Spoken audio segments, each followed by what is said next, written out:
Well, hi, everybody, and welcome to another Channel 8 sports presentation. Tonight from J. Doyle Field, here in East Brunswick, it is the Bear football team hosting Piscataway in a Greater Middlesex Conference Red Division game. Hi, I'm Jimmy Allinder, being joined again by Phil Hill. And Mr. Hill, East Brunswick coming in with a 1-2 record. Piscataway 2-0. This is a formidable opponent tonight. Formidable is an understatement, Jim. This may be the best team in the county, and before too long may prove to be the best team in the state. Let me tell you what the News Tribune says about what they have. That's number one. First of all, they have the best defensive backfield in the state, according to the home News Tribune. Tyshawn Jackson, Larry Lester are back there. They have the best defensive end lineman in the country, at least in the East Coast, Justin Hines, 6'4", 265. They have the fastest player in the state of New Jersey, Larry Lester. And they have incentive. They want to get back to the state playoffs ever since 100 and Central beat them 42-6 last year in the Group 4 finals. They're focused.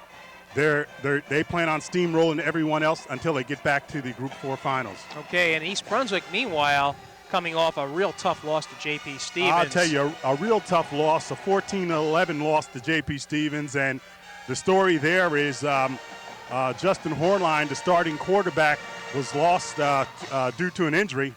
And they had to go down to, I think, either the third or fourth string quarterback. And they didn't fare too well. Defensively, they tried to hang in there, Jim. But the Bears may have problems tonight. If you look at the north end of the end zone there's a sign that says no excuses. Well, the Bears just might have good reason to have excuses. First of all, they have their starting quarterback, Justin Horline, who's out with injury. They have their second-string quarterback, Tommy McCluskey, who is also the best, perhaps the best player on the team, who has led the team in tackles the last 2 years. He will not be playing. And, of course, he's also the starting halfback. They got a starting guard that's out, will not play, a starting tackle that will not play, and a few others that are nicked up. And so it's going to be a very tough job for the Bears to try to contain this Piscataway Chief team. Okay, so as we get ready for tonight's action, it may be a mode of survival for East Brunswick. They have a 1-2 record. Certainly, if they want to qualify for the state playoffs like they did last year, tonight would be a good night to notch a win in terms of power points and just the optimism that it would give for the rest of the year. We're going to take a break right now. We'll be back with the action in just a minute.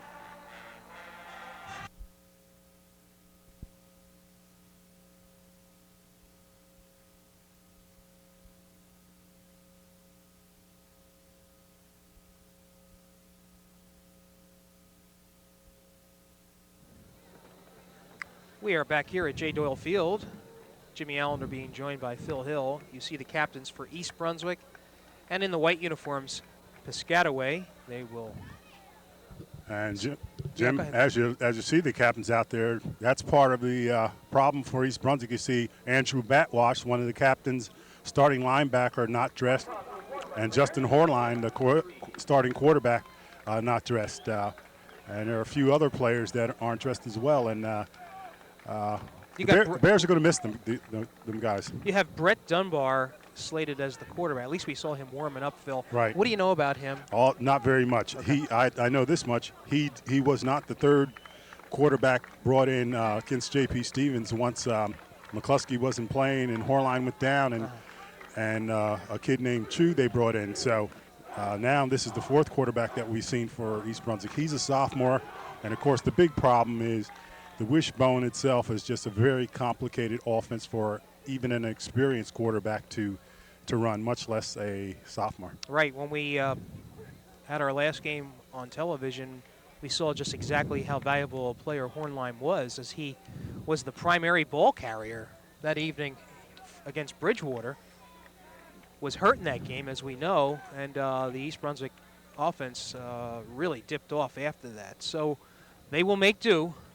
Deep for the Bears on this kickoff, they will receive is number 34, John Mullane, as we know, has been in there all the way this year. John's been one of the steady guys, and they have them deep. The normal deep guys aren't playing.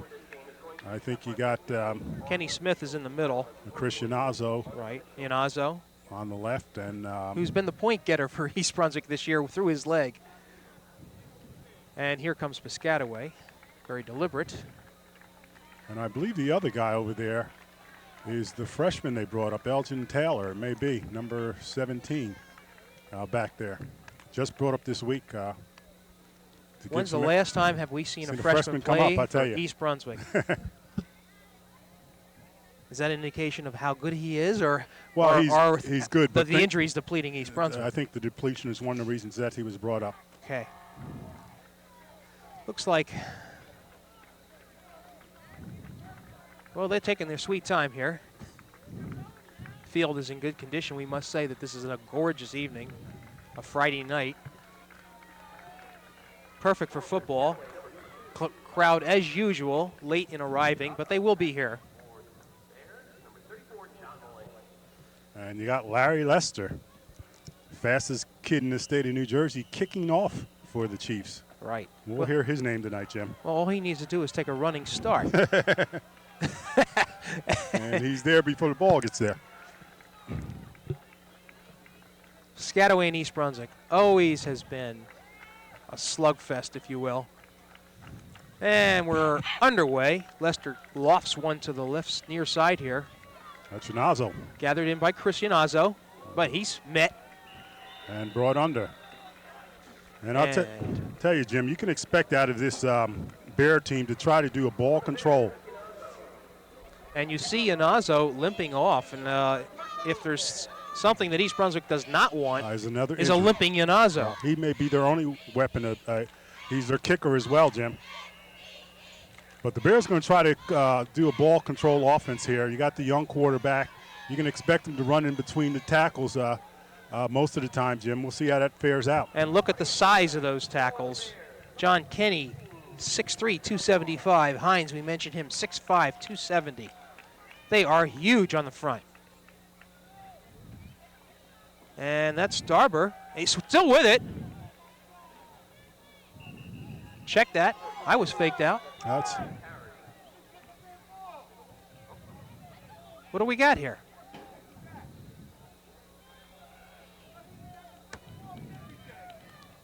Well, Jim. So I quite honestly do not know what happened on that. Number 14 kept that ball, the young quarterback. Well, I'm looking at the yard marker, and it still says first down. So what do we have here? Referee tonight, Kenny They blew Totten. the whistle, Jim. They blew the whistle. They blew an inadvertent whistle, stopped the action there. Okay, so the official, Dunbar did have the ball. Yeah, he thought the fullback had the ball. Right, and so they're going to place it at the point where the whistle blew, which was just around there. So it'll be second and about 1 yard, it looks like, or maybe it might be a measurement. Yeah, whistle blew inadvertently, but they got to give the Bears the play. Well, they're going to give them a first down. 10-yard gain. And that's encouraging to see the young sophomore pick up that first down there. I thought he had the ball the way he was running with it. Stopped because of the whistle. All right, 1st and 10 for East Brunswick. They're on the 33-yard line. Give is up the middle to Mullane. Gets about 2 yards. 2 hard yards for John Mullane. Phil, if you can identify some of those linemen.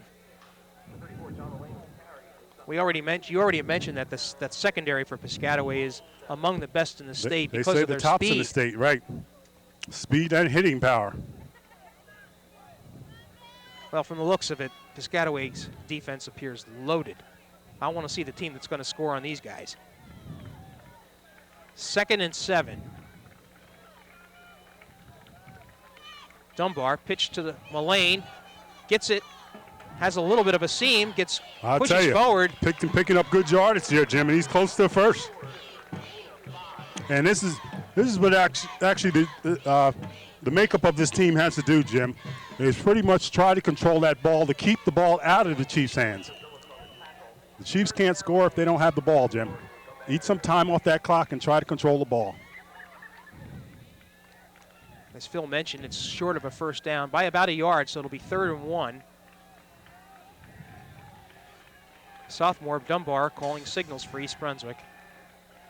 Mullane, the lone setback. That's the give to him. No, it's Dunbar that has it, and he has a lot of room. He's through the middle. And he could go. Oh! I'll tell you, only Larry Lester caught him, Jim. Boy, I'll tell you what, everybody was faked out, and it wasn't for Lester's speed. If it wasn't for Lester's speed, Dunbar would have made it to the end zone. That's for sure, and Lester was almost loping, though, to get him there, Jim. But I'll tell you, it's the element of surprise. You lose your first two starters at quarterbacks there, and you would expect that they just would hand the ball off. This young sophomore showed some good speed, and the Bears are they're on the 9-yard line. They are, so it is 1st and goal for East Brunswick. We are in the first period of play, 9:26 left to go in the first quarter. And I opened up by saying I want to see the team that's going to score on Piscataway. We may be seeing it right here. Dunbar, he has it again. Tries to avoid one tackle. I'll tell you, shifty young fella. Picked up about maybe a yard, Jim. Okay, that tackle was by number 55. And that is Nick Tranchman. Trachina. Okay. I'm just admiring the size of these guys. 6 foot 205. That's a linebacker. They got college size out there, Jim. Oh, yeah. All right, what do we got? Actually, a gain of 4 yards on that play. It appears that the ball's, okay, about a yard. So it will be 2nd and goal from the 8.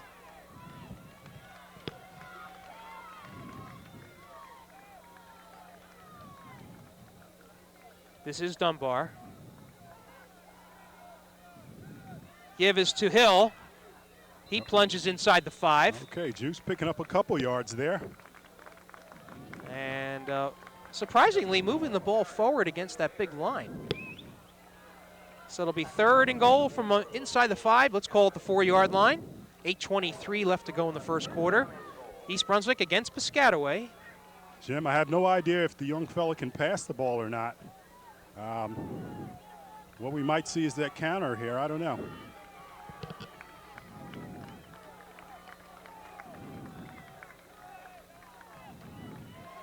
Hill and Mullane, along with King in the backfield. Mullane, and he's wrapped up immediately. I'll tell you, that's Justin Hines, I believe. That is actually number 72 was in on that tackle. And Phil. 95 as well, Jim. Okay. Justin Hines coming in. And you got Kevin Montgomery, who's 6'2", 245. So it is a 4th down, and what do you do in this situation? They're going to kick, I believe, Jim. Get the 3 points? It's right in the middle of the field, right at almost near the hash mark, so it's just like an extra point. And a field goal attempted indeed is what it is. Yanazo will attempt the field goal. Kick is down, and it is off to the left, I'll unfortunately. Tell you, surprising. Surprising in that it was just like an extra point. Yeah, he sort of pulled it, Jim. Yeah. He sort of pulled it. And Chris doesn't do that. He's one of the better kickers in the county. That's for sure. He made a 38-yarder last week against, or actually in that win against Edison. That's correct. Yeah. But good sign for the Bears. Shown ability, at least in this first drive, to control the ball, and came away with nothing, though, Jim. Right. And I should mention that Gagnon, number 42, was one of the backs. So they bring the ball out to the 20-yard line on that miss. That's the old rules. Really unfortunate. Yeah. You're going to take a look at a high-powered offense here, Jim. Last game, Tashin Jackson scored on the 2nd play from scrimmage for about 82 yards. We'll keep an eye on him.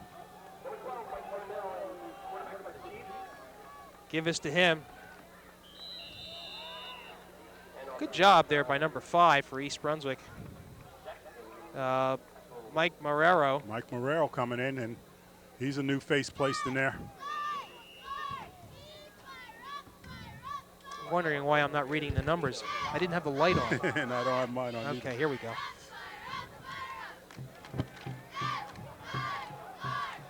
So we have a 2nd and about 6 for Piscataway. Ball on the 26. There's the pass. Caught. Immediately wrapped up. The pass was caught by number 23, Asamoah, excuse me. All right. And the Chiefs get a 1st down. Purnell tall, rangy quarterback, 6 foot, and that helps. Oh, that's for sure. So a first down for the Chiefs, and they're already starting to march. This is the give. Oh, a little bobble on the ball there. I'll tell you. And Justin Hill doing a fine job there in the backfield. Good penetration. Down for a loss. That carry was by Jackson, and just that little bobble was enough time for him to get in there, Jim. Yep. I'll tell you, you got to be pleased with the Bears are playing inspired ball. They could come in here and concede the game, but they're showing some fire. Loss of about 5 on the play, making it 2nd and 15.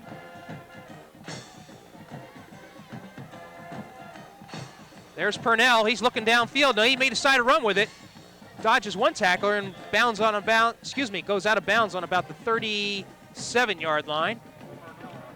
And Kenny Smith coming up to make sure he stays out of bounds. So he gets back about 7 yards on that play. That'll make it 3rd. Well, he gets 5, so it'll be 3rd and 10. And a big down right here, Jim. If the Bears somehow could stop them and whatnot, they'll be sending a message of their own that we come to play. Got to watch number 2, Larry Lester here, Jim. He's the speedster. He is flanked far to the left. Drop back. They're looking to him. He's caught it. Lester has. Tries to get away. And good hit by number 24. And that's Kenny Smith once again coming up with the tackle there. Smith, nice job on the tackle. And that's a short gain for Piscataway. I'll tell you, give this Bear team some credit there, and they held the Chiefs there. Smith, one of the deep backs, along with Yanazo. And Elgin Taylor, number 17. You won't see his number in the book there. That's the freshman they brought up. They have him listed, Phil. Do they really? Yes. Okay. 5'10", 160 pounds. Almost a high snap. Lester gets it off. Bounds off to the left side out of bounds, and East Brunswick will take over. So a successful stop there for East Brunswick. Well, important that the Bears show early on that they're not going to roll over, Jim, that they come to play. They've shown it offensively and now defensively. 5:04 left to go in the first quarter. We have no score here at East Brunswick. The Bears taking on Piscataway. And the surprise of the game thus far has to be Dunbar, Jim. We knew nothing about him, and the young fella has come in and acquitted himself very well. That long run brought it down to the 9-yard line, and unfortunate for East Brunswick, they weren't able to convert that into points, but they will try again. Ball on about the 42-yard line. First down.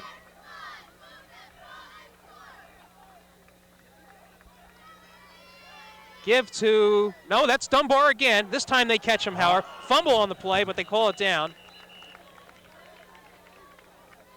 And I believe that's Tashin Jackson, number 25, coming up to make the tackle. Well, that's the speed element. They say he may be the best defensive back in the state. And he showed good speed there, read it, came up and made the tackle for a loss. I just can't get over the size of this team. Second and 12 for East Brunswick.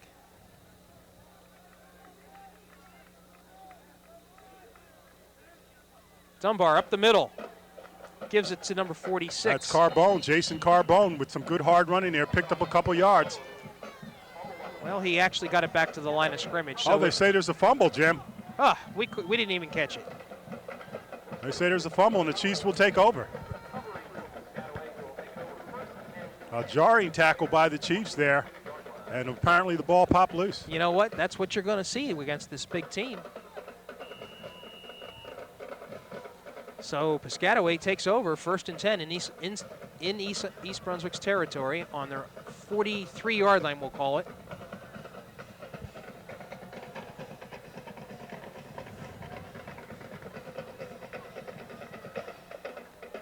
Purnell. The give is to number 7 through the middle. That looked like a wing T right there, Phil. That's good counter. Sure. You're exactly right, which they can do a number of things off. And it's a lot of misdirection and had East Brunswick going one way. So that was Anthony Best. on that carry. And Best is a good one himself, Jim. Picked up 129 yards against Edison in the first game of the year. Gain of 6 yards on the play, making it 2nd and 4. 3:21 left to go in the first quarter. No score between East Brunswick and Piscataway.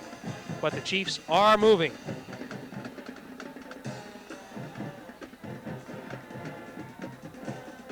This is to Larry Lester, watch out. He's got room. Good blocking out front there. Almost broke it. And thankfully Kenny Smith is there to save with a touchdown saving tackle there. But Larry Lester, you can see, rather shifty there, Jim. Along with Gagnon on the tackle. So another first down. Boy, did he get out there. Ball down into the 18-yard line.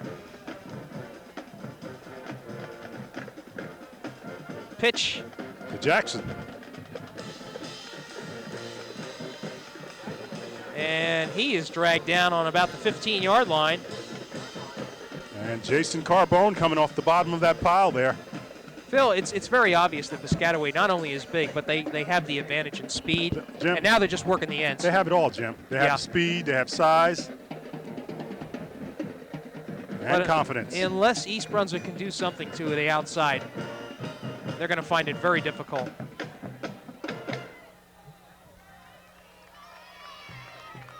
Give inside. And that was Mullane who was first inside. That's right, John Mullane coming up to make that tackle on Jackson. We'll call no gain on that play. So it'll be 3rd and 6. Ball resting on the 15-yard line.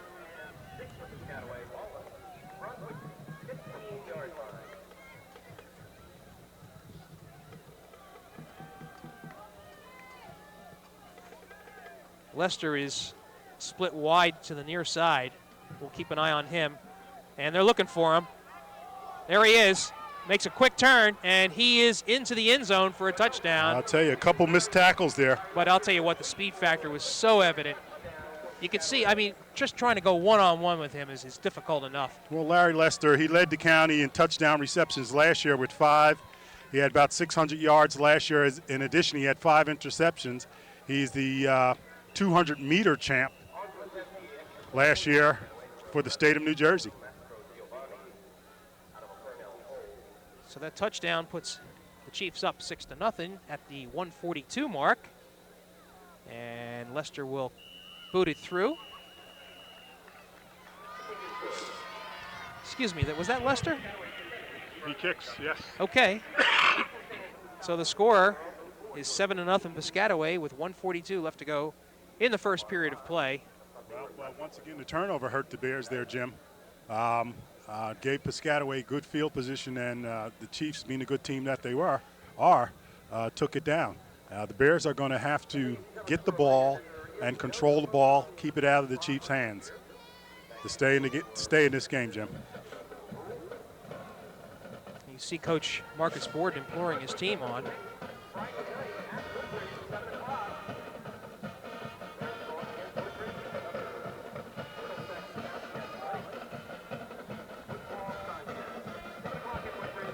Look across the field, Phil, and I see that I think half the stands are taken up by that Piscataway's chief marching band. That glorious Piscataway chief marching band. Fine show on pregame show. Excellent. All righty. So we're about ready for another kickoff here.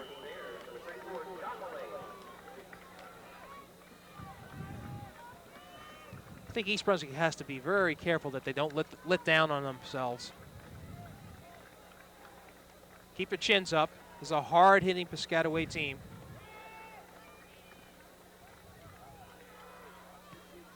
Nice kickoff by Lester. Mullane. Right up the pike. Dodges a few tacklers before he's brought down on about the 26-yard line. So it'll be once again first down for East Brunswick.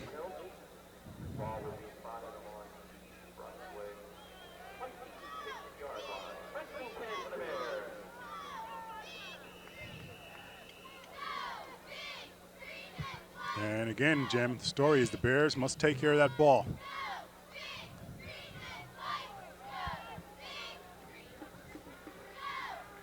Hill is the lone deep back for East Brunswick. Dunbar, as he has the entire game, calling signals for East Brunswick. Give is to Hill, and he is gang tackled by about 5 players. Gang tackle is the word there, Jim. He picked up about 2 yards. Yeah, that's what they're going to say. So it'll be 2nd and 8.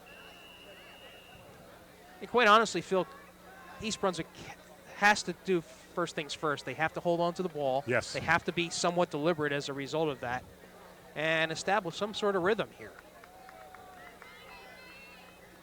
We're under a minute left in the first quarter. It is 7-0 Piscataway, if you just joined us. Up the middle is Mullane. He's got some room. Counter. He's still stepping on his feet. And finally brought down by number 23, and that is, how do you pronounce that, Phil? Asamoah? Asamoah there. But Johnny Mullane is the story here, Jim. That counter play, which is really one of the better plays that the Bears have, and Johnny runs it very well, picking up an all-important first down. We do have a timeout on the field. Piscataway. Apparently the coach for the Chiefs not too happy. Well, he probably wants to make some defensive adjustments there. They expect to be pushing the Bears all over the field by now, and the Bears are doing a fine job themselves offensively. So he's probably not so much adjustments as coming out there and saying, "Are you guys ready to play?" You know, a little bit of a head check. Right. Well, you can see they're just so superior in terms of size and quickness that anytime you see a play like that broken, you wonder, whoa, what happened?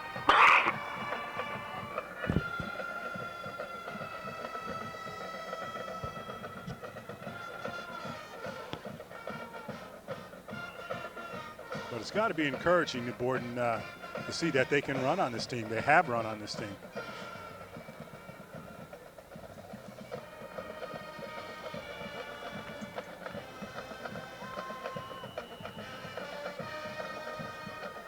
All right, we're about set to begin here again. It is a first down for East Brunswick. Ball resting just about at midfield. Dunbar gives up to Mullane again. He's through. Almost breaks it, and on a good gain. And it's the same play to the other side, Jim. Same play, that counter to the left side this time. Gain of 7, making it 2nd and 3. Clock counting down. Let's see if we get this play off. There's 20 seconds. I think we will.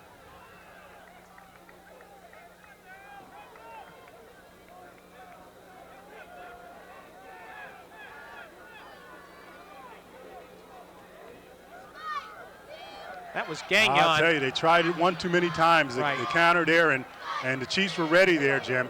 And they tackled Gagnon for a loss. Good penetration by that defense. All right, why did they stop the clock?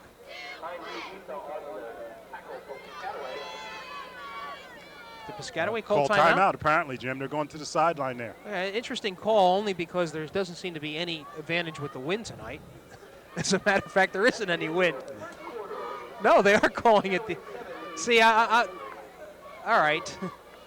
Maybe they're keeping the clock on the field. That's what happened, Jim. There was 4 seconds left on the scoreboard clock, but the officials on the field had called quarter. So there is no nobody taking care of the clock in the press booth as they normally do. They have an official there. Normally, Chet Zdrowski, who's been an official as long as anyone can remember. Usually, he's the clock keeper here, but maybe he's doing Rutgers or something.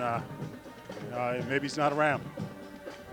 Well, I'm very familiar with that officiating crew on the field, only because each and every one of those guys work together, and you can find them every Saturday night over in Monroe at the Wolverine Field. Okay. And they do a fine job. They work very, very well together. So we have one quarter complete. The score is Piscataway 7, East Brunswick nothing. A big third down for East Brunswick here. They're going to need 7 yards to keep this drive alive. Haven't played all that bad, Phil. They haven't played badly at all. Matter of fact, they played inspired ball as far as I'm concerned. I thought they needed 3, Jim. Well, on that loss by Gagnon, that brought it back. You're right.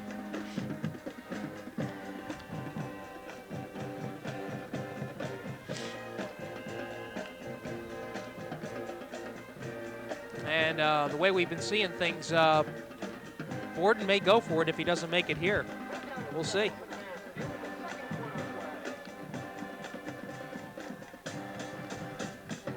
Dunbar. They fake it. They're coming after him. And he's swamped under, Jim.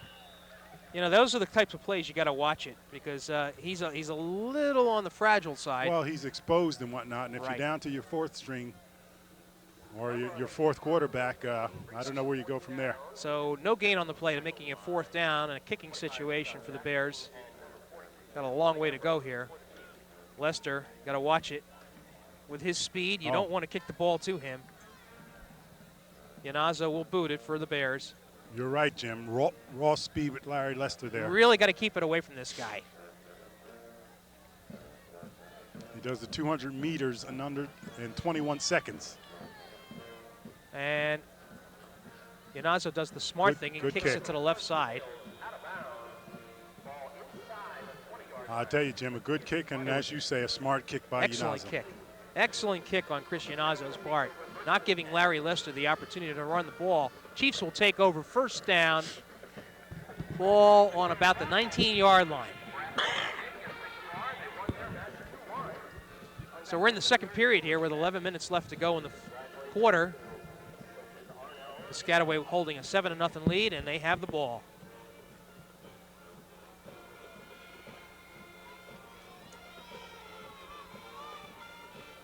Quarterback Purnell calling signals. Give up the middle. It's Jackson. He's got room. He could. Yeah, he's on his Go. way. Nobody's going to catch him. All the way.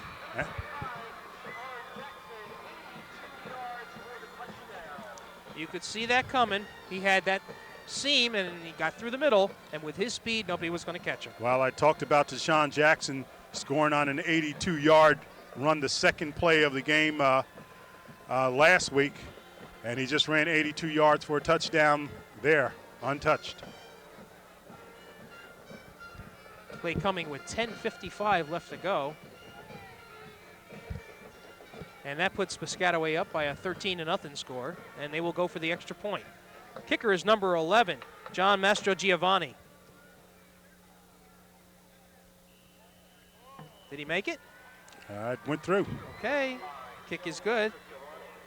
And the score is 14-0. You know, he's the one that made the extra point on the last touchdown, Phil. We gave Lester credit for. Okay. I'll tell you this here, you see him with Deshaun Jackson, they talk about him being perhaps the best or one of the better defensive backs in the state of New Jersey. He's not bad offensively. Has great speed, but a number of guys on this Piscataway team can break one at any time.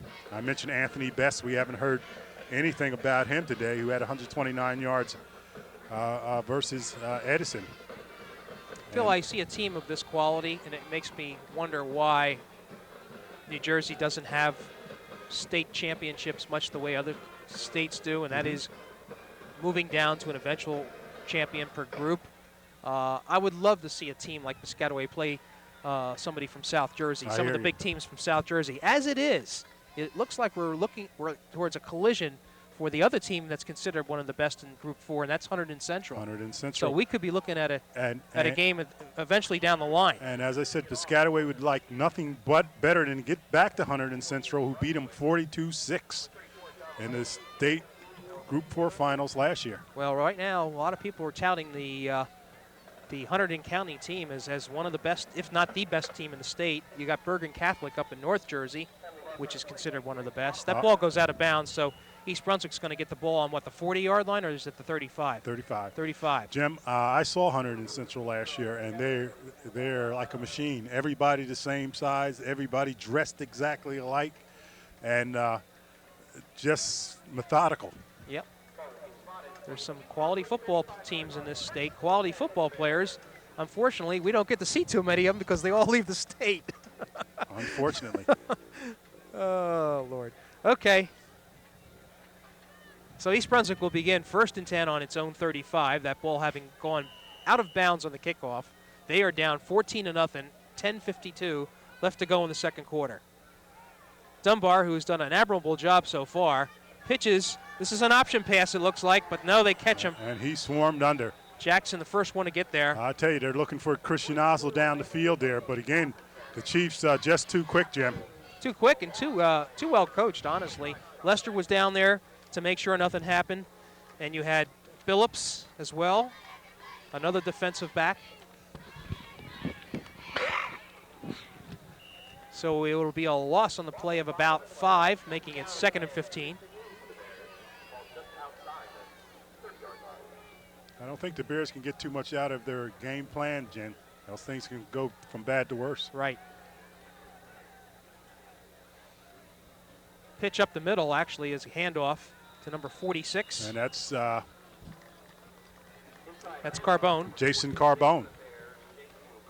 Straight ahead run, make about a yard gain.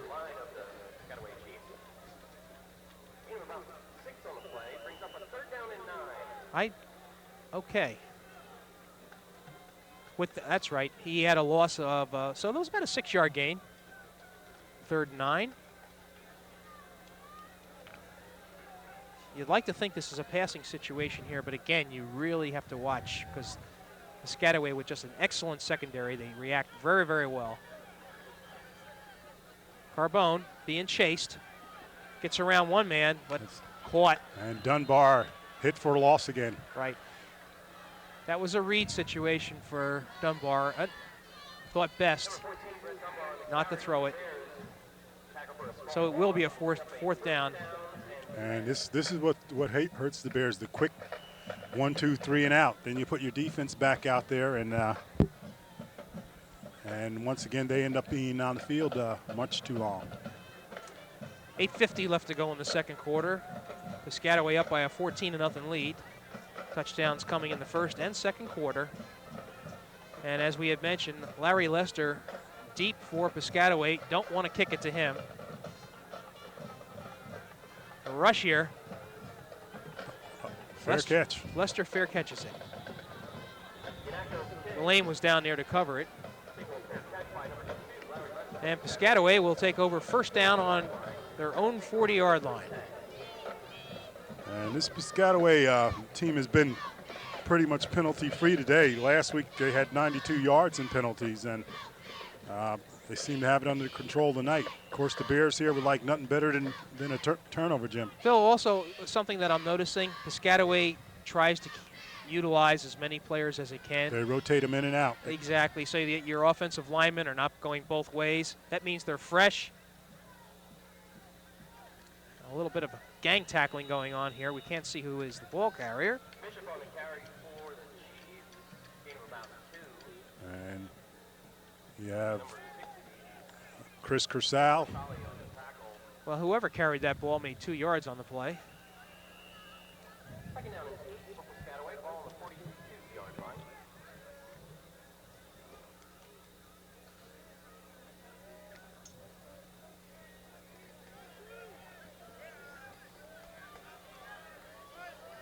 Second and 8. Purnell, give to Lester on the end around here. Trying to fight off one block is Lester, and then he scampers out of bounds on about the East Brunswick 49-yard line. And John Chu pushes him out of bounds there. And this is close enough for a measurement, I would say.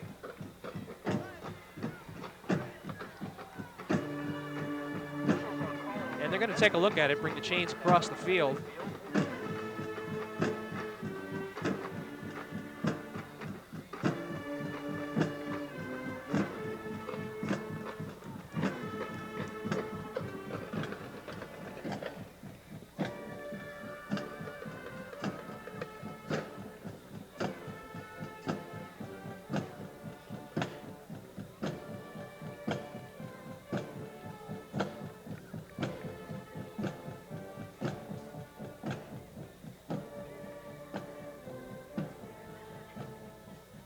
Wow, close. First down, they give it to him. First down it will be. Ball is just around midfield. And Chiefs are ready to go.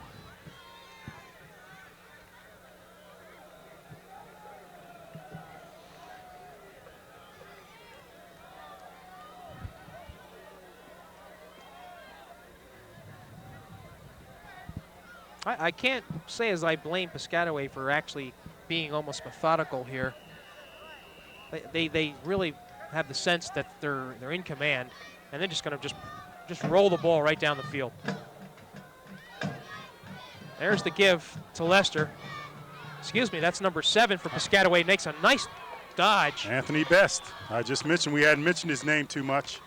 Well, he made some nice move right there. A real nice move. Faked one of the East Brunswick defenders totally out of his pants. Another first down for Piscataway. That'll advance the ball down to about the 28-yard line. Chiefs will have another first down.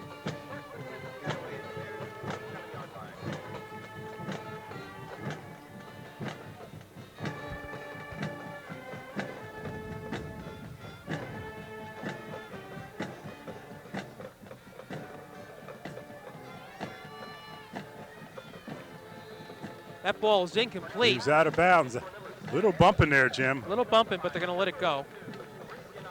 Phil, pardon me, I was watching Justin Hines do a number on Joel Mullane. Is that right? He just buried him right into the turf.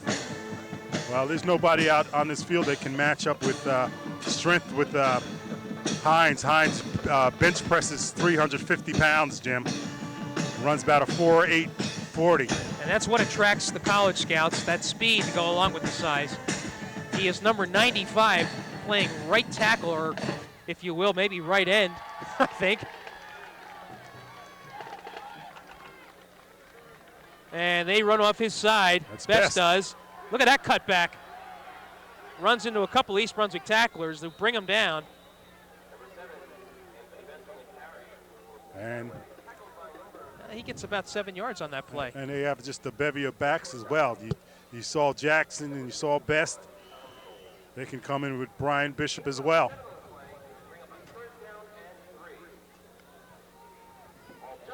Third and 3 for Piscataway as they march once again.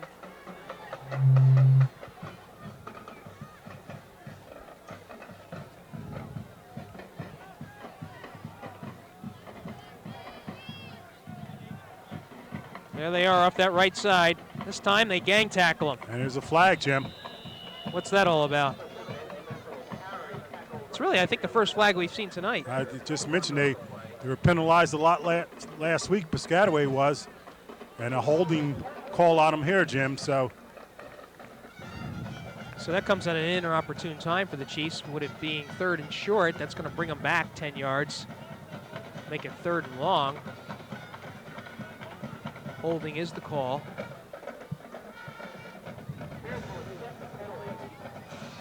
So Piscataway will be working from its own 29-yard line. Opportunity for a little bit of razzle-dazzle here, if you will. Let's see what the Chiefs try to pull out of their bag here.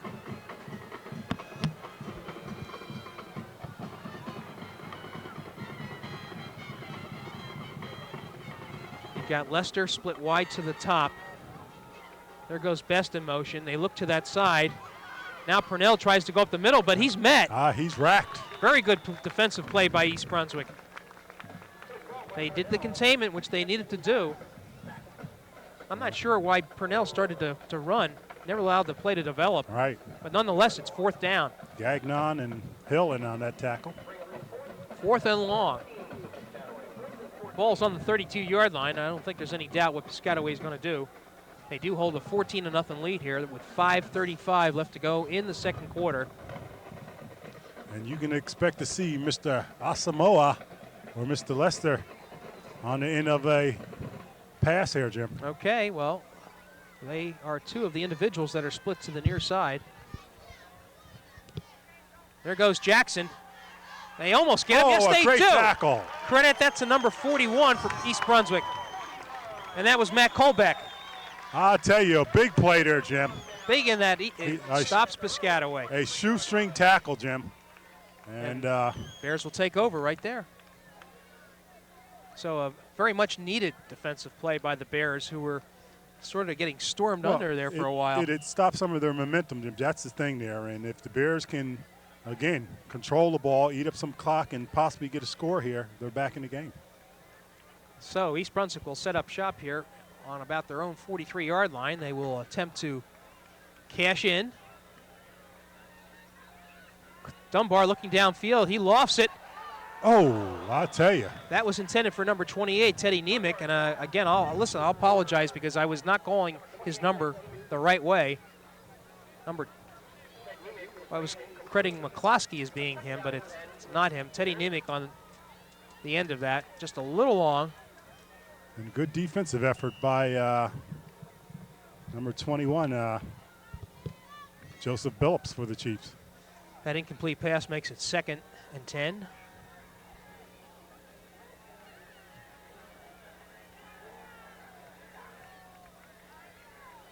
Up the middle to Mullane, gets tripped. That's Hill, I believe. I'm sorry.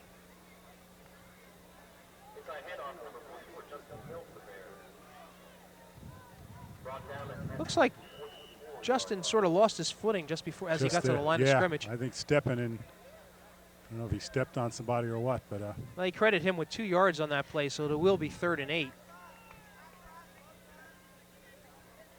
Okay, they might go to the air here, Jim. They were attempting to before. Basically have 1-on-1 coverage. There's a pitch wide to Mullane. Has a little bit of room, makes a nice cut. I'll tell you, first down. Basically just followed his blockers and took what they gave him. Johnny Mullane been running well tonight, Jim. And that's what I'm talking about, control there. Mullane advances the ball all the way down to the Piscataway 40. Timeout on this for a moment. Let's see. And that's a new play, Jim. We haven't seen that this year. That quick pitch to Mullane there. And he picked up good yardage.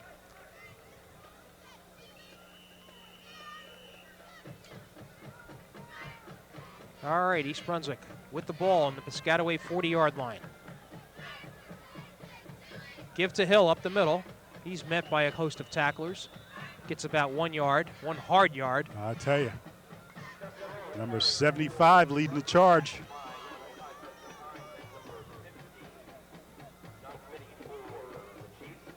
Joe Batista.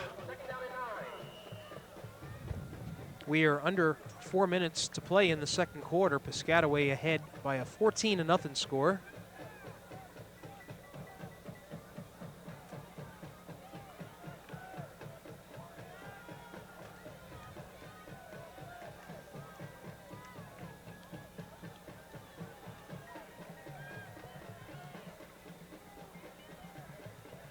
Dunbar gives to Mullane. Excuse me, that's Gagnon. Gagnon. Gets a couple.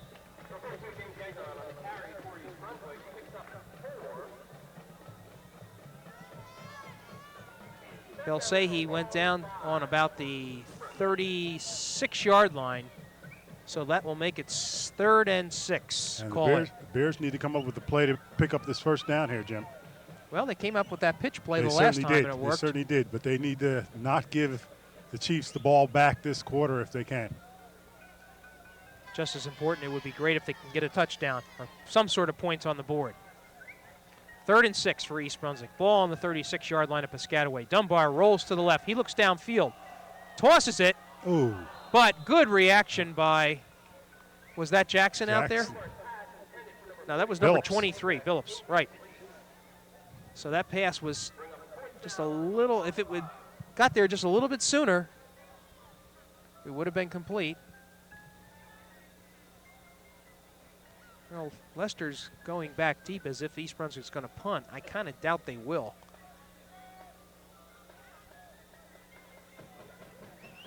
No, Ianazo is deep to punt. Well, last week they passed off this, Jim.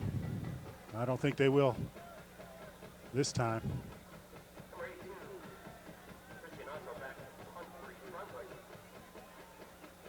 Ianazo lofts it up in the air. Let's see what kind of bounce it takes. Really gorgeous kick.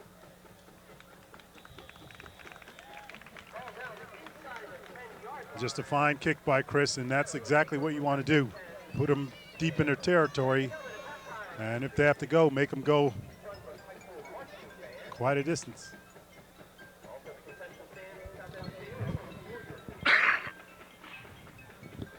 So Piscataway, with 2:36 left to go in the second quarter, will take over.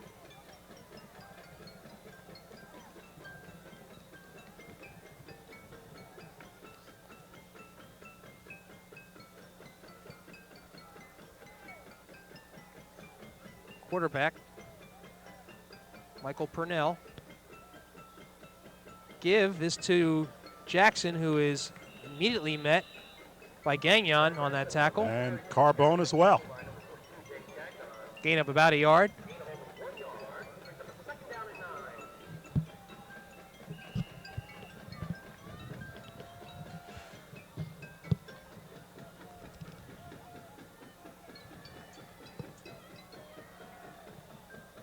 Just about 2 minutes left to go in the quarter.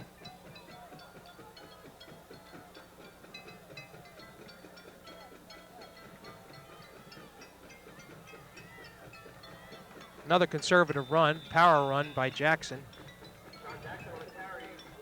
And a host of tacklers for the Bears there.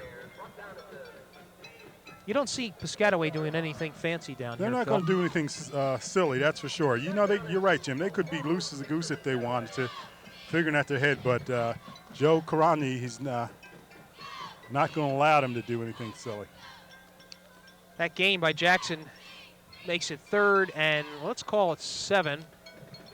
Ball's just about on the 10-yard line. Certainly not an area. You know, East Brunswick has not called a timeout yet. I would think that if Piscataway does not make it here, the Bears might be wanting to call a timeout. Purnell back to pass, lofts it long, and good coverage there. I thought was great coverage. Mercy. And they call interference? That was really, wow.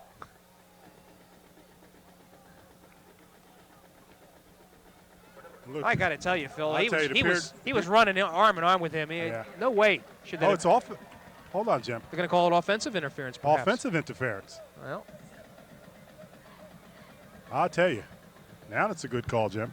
I would say so. No way did. And that is exactly what the call is. And a big break. You mentioned the Bears having their timeouts, Jim. Okay. And this could work well for them. So they're going to mark it off. It is a loss of down, and Piscataway will be forced to kick. So East Brunswick gets the benefit of the clock stopping. And they have all their timeouts left. And they have Cristianazzo. And they could make something happen here. We got a timeout on the field by Piscataway. The Bears should get good field position from this kick here. Cristianazzo has excellent range here, Jim. And if the Bears can pick up by some decent yardage, if they shouldn't score, they. I was going to say, Phil, you're thinking field goal. Well, I would think the primary. I'm saying if they don't score a touchdown, then they at least would be in range for Chris to try to kick one through. Well, a lot of it depends on what they choose to do in the way of throwing the ball here. You figure Piscataway. All right, the clock just is. I guess they. Remember now, the official clock is being kept on the field, so they're marking it off right now. They're letting it go down to what it really is. Right. Well. And so even though you see that, okay, they've stopped it at 46 seconds to go, so that must be the official time. Yeah. A little disturbing when it's that far off, Jim. Lester deep in his end zone.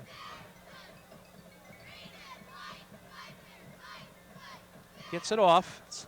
It's going to bounce, and we'll die just about on the 32-yard line.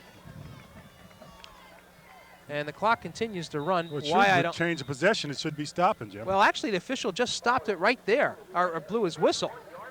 It was up to East Brunswick to touch the ball. Well, again, we've been pointing out all night that the scoreboard clock isn't official, but you're right. Seems like the official should have blown the whistle earlier. All right, Bears are going to have to figure something out here. 34 seconds left on the clock. They would dearly like to get into the end zone before halftime. You have Yanazzo flanked to the right near side here. Dunbar has been at quarterback the entire game for East Brunswick. This is his first start ever. Fumble. Loses the ball and falls on it. They're going to have to call timeout. Nobody has done nothing yet. Clock continues to run, and now they take the timeout after about 7 to 8 seconds go off the clock. Phil, you got to be thinking ahead when you have this much time left. I think Marcus Borden was trying to get their attention for the timeout. Well, quite honestly, I think the players on the field need to know that. Yeah. So you got 17 seconds left on the clock.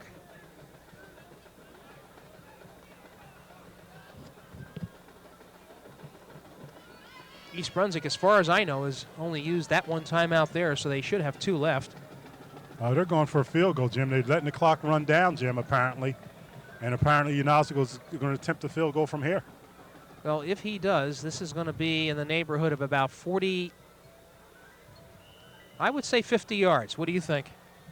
He's setting it up on the 40-yard line. I've seen Unazigo kick a couple 42-yarders in scrimmages, but this is ambitious. It's ambitious. It's also, you got to watch. It could be blocked because it's going to be a line drive type of kick, and certainly those huge linemen could stop it. No, he gets it off, but it doesn't go anywhere near the goal line. And I imagine that's going to be the end of the first half. Let's see.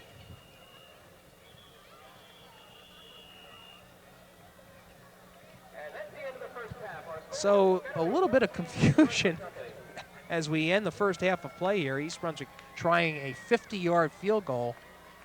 Again, we don't have the advantage of the clock being kept up here, so we don't really know how much time was left on the field. Nonetheless, that is the score at halftime. Piscataway 14 and East Brunswick nothing. Phil, just any quick thoughts so far on what we're seeing? No, I think the Bears have to get back to the game. Again, Piscataway is just an awfully solid team. They have 14 points on the board. Conceivably, it could have been much more. So the Bears are in this game still. They just have to go back to the basics of controlling the ball and hoping to score. All right, so that will do it at halftime here at East Brunswick J. Doyle Field as we get set to see the band do their performance. We're going to take a quick break, and then we will be back.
All right, we are back here at J. Doyle Field.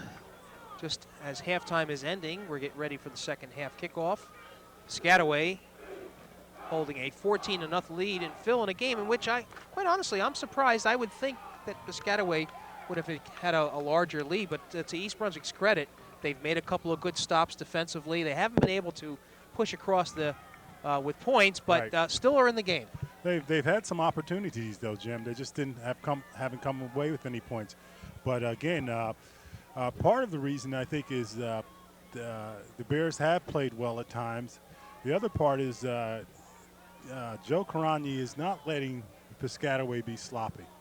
You know, they have big play potential at any time, but he's not coming with the trick plays and throwing the bombs up there and whatnot. He's taking what you give them, and they'll take the win. Now, are you saying that because they are being cautious to other teams watching them, or is it just they want to just play conservative to avoid mistakes? I think it's their style right now. Okay. All right, East Brunswick will kick off. Ionazo, as he always has, will boot the ball, and he will be booting it to a variety of fast and big players. Here we go. It's right down the middle, and that means that Lester's going to take it. He's got it. He's got a wall of blockers, and he's got some room. Now he's lassoed down. Keeps on driving. Actually, that's Anthony Best, number 7. Is it Best? Okay. Yeah. Number 7, correct. And Anthony Best, advances the ball to the 36-yard line, and that is where Piscataway will take over. First down. These single-digit numbers, Phil, from a distance are kind of hard to read. Then again, I can blame it on age, but I've got binoculars. Here we go. Michael Purnell, the quarterback for Piscataway, as he has been the entire game, will call signals, gives the ball off to Jackson, who rambles ahead for about 3 yards, perhaps. And Jason Carbone on the tackle there. We have a flag on the play here. Let's see what this call is. Only have one flag at the entire first half. They will call an illegal shift. And so they'll bring them back, Jim. Linesman Kenny Totten made that call. That's an Old Bridge name, Phil. Totten. Yes, indeed. Okay. Kenny's son is also a high school official, former player for the Madison Central Spartans. So it'll be 1st and 15 for Piscataway. That 5-yard penalty marked off.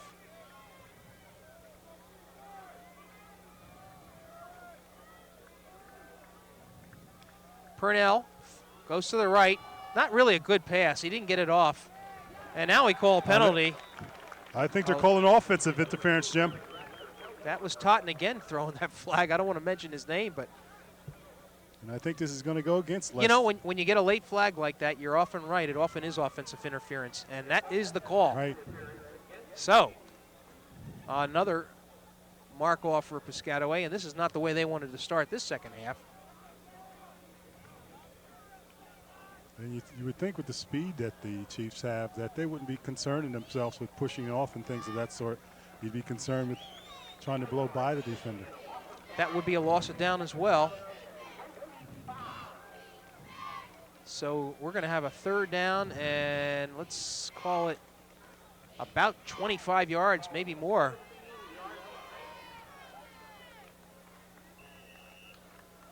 Second down, Jim. Well, was that not a loss of down, Phil? Yes, it was. Okay, and didn't they run one play before?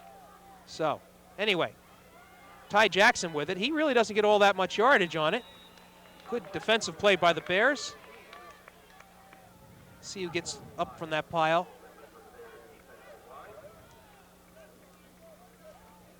You got number 51. And number 60 for East Brunswick. Tom Zold.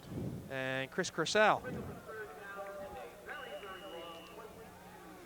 So a minimal game for the Chiefs, making it 3rd and a bunch, probably about 30 yards.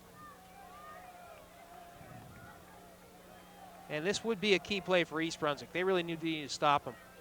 This is a double reverse, and Lester is in no man's land, he throws it throwing it.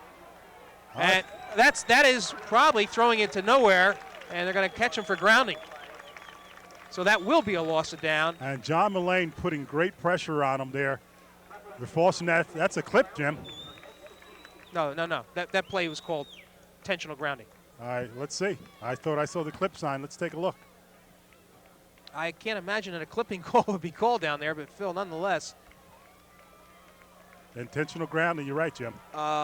Bringing the ball at that point, marking it on about the 1 yard line, and with the loss of down, that'll make it 4th down. So that is about the worst offensive display Piscataway has shown. Really, they've shot themselves in the foot. And it's so bad that the Chiefs have called the timeout. Caroni wants to talk this over.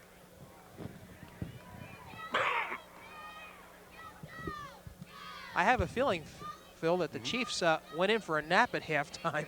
Well, and have yet to waken up. Well, the thing is that they come out, they probably said to themselves, we can handle these guys, and maybe they're not as sharp as they should be coming out at this third quarter. You see that happens to a lot of teams. Some teams go in and third quarter is what they need. That's when they wake up. Others seem to go to sleep. Now Caroni is yelling at the official for what reason, I know not. That's not Caroni. That's one of the assistant coaches. Now the Chiefs have to be very concerned that this is not blocked, but if East Brunswick plays its cards well, they're going to have this ball in terrific condition. They move up. And the Bears have a sophomore and a freshman deep. Kenny Smith, number 24. I gotta apologize. Go ahead. It's 3rd down. I guess there was not a loss of down on the intentional grounding. The rules are different in high school. Okay. East Brunswick thought it was a punting situation. Now Borden wants to know what's going on.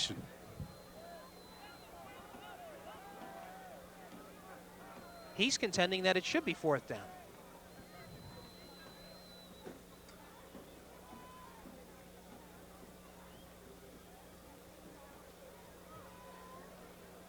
And you see the official explaining it to him. Marcus listening intently.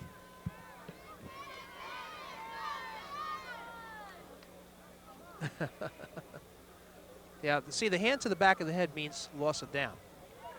And that's what Borden is saying. Ooh, he's hot. He is hot. And when you consider the officials changed the call after speaking to the Piscataway coach. Well, now they're talking it over. I think they maybe be somewhat confused about the sequence of plays because we were talking about whether it was 3rd down on that last play.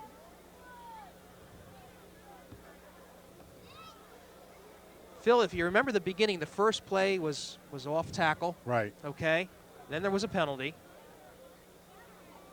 And that's where we were talking about, it was a loss of down. You said 3rd down. Right. I said 2nd. They had 2nd on there, but you know what? I think the officials are right. I think it is 3rd down. Well, they're taking an awful long time to to decide it. They are actually going through the sequence of plays right now, trying to remember and recall what happened. And meanwhile, we sit here thinking of things to talk about.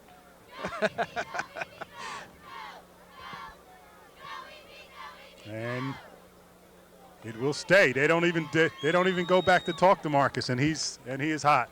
Well, you know, the only way to resolve this obviously is after the game, and they're going to look at. And you don't want a 15-yarder here. So it is 3rd down, but boy, is it a long way to go. There is a gift to Jackson, who gets a couple. So East Brunswick still is going to get the ball in relatively good position here. Okay, John Mullane making a fine tackle there. You want to venture what this is? 4th and maybe what? 40-something yards to go? That's a long ways. They would have to get the ball up to the 47-yard line. And the ball right now is marked on about the 5. So we have Lester here punting the ball. Gets a nice kick off. Oh, a fair catch called. I'll tell you, Kenny Smith Good field position now, Jim. He didn't want to take any chances there. Well, that ball was punted from the end zone, and it's out to the 42-yard line. I'll tell you what, that's a great kick. That's a good kick. But good field position for the Bears. And that is where East Brunswick will take over. Thought they might have had Piscataway trapped in a better position.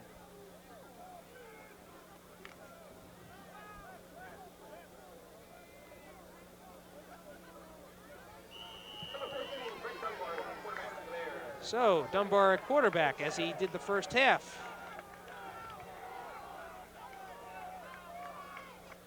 First down for East Brunswick. There's that pitch that worked with Mullane. He's got a few yards, but is bumped.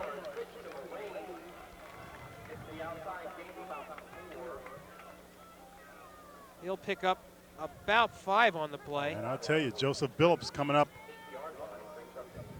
on a fine tackle for the Chiefs. 9:40 left to go in the third quarter. It is 14-0 Piscataway. The scoring coming in the first and second quarters. A touchdown by Lester, 15 yards, and then an 82-yard run by Jackson to make it 14-0. 2nd and 5. Dunbar with the keeper. They close in on him. And oh, was he hammered that time? He's not going anywhere. He was hammered. Lassled. And it was Hines that delivered that hit. I thought Dunbar punched. He just bounced off of him.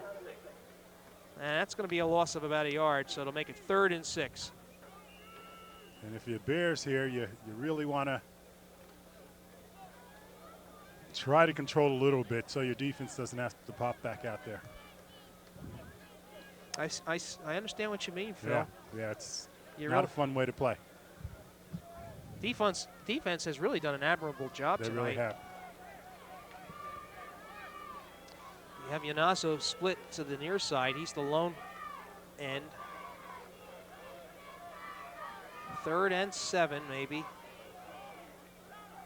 Fumble. Well, fumble on that play.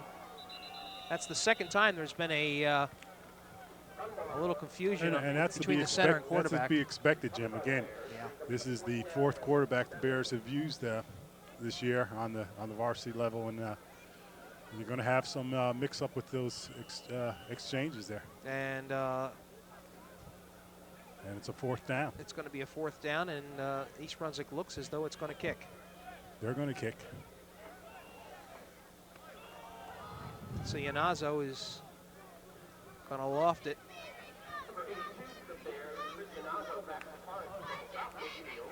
Larry Lester deep for Piscataway.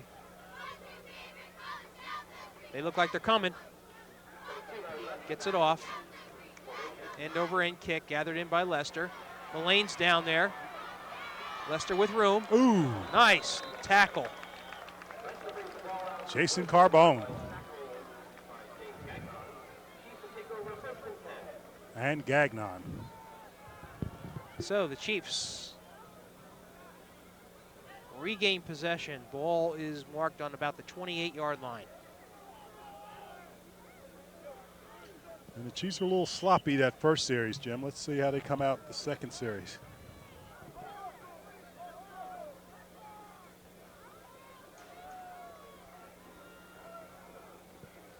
Here they come. And good defensive coverage by East Brunswick. They have really done a nice job. Well, except you got for a couple Kersal, Yanazo, Zold, and Mullane. A couple of plays, they've really shut down that wide game by Piscataway.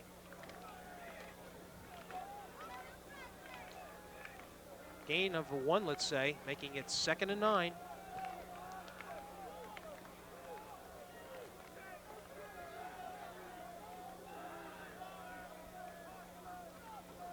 Best. And great tackle. Who was that? Number 5. Michael Marrero again. And that was no gain on that play. And I think that's the second time Mike has tackled a runner for a loss. So it'll be 3rd and 9.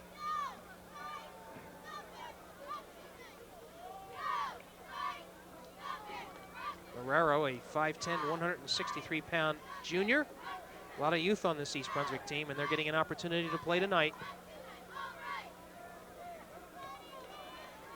Draw. Up the middle. Nice play. And a flag.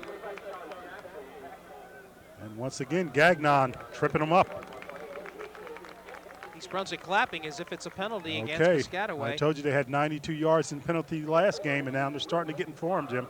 And that penalty, whatever it was, is refused because it is 4th and long. And so once again, East Brunswick holds. For the second series after the half, consecutive series, the Bears have held them, Jim. So the Bears are going to get the opportunity to get the ball. 4th and 6. Lester appears to be the one to punt for Piscataway.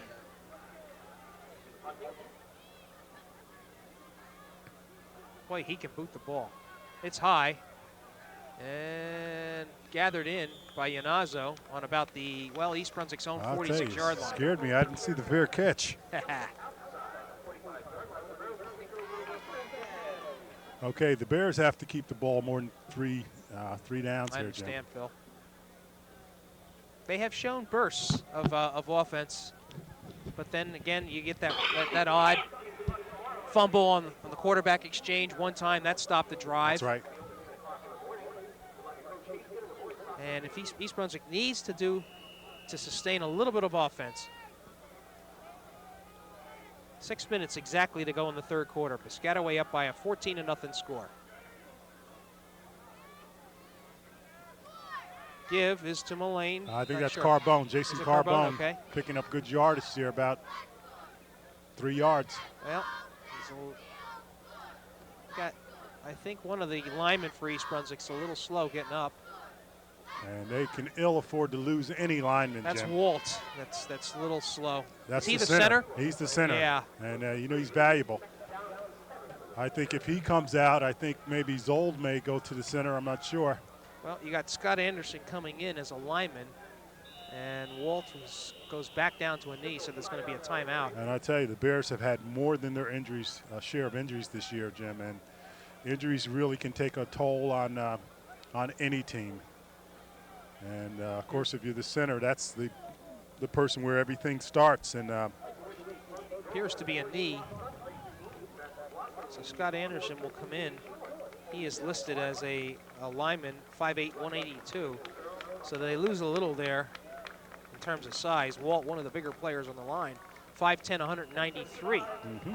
And so let's watch that center spot because Anderson's going to be the one snapping the ball. And he's got a lot of tonnage on the other side of that line. Mullane met after a modest gain. It's really almost close to the first down marker. Close to that first down there. Yeah, he's going to have maybe 2 yards to go. And John has been one of the bright spots offensively, picking up good yardage tonight.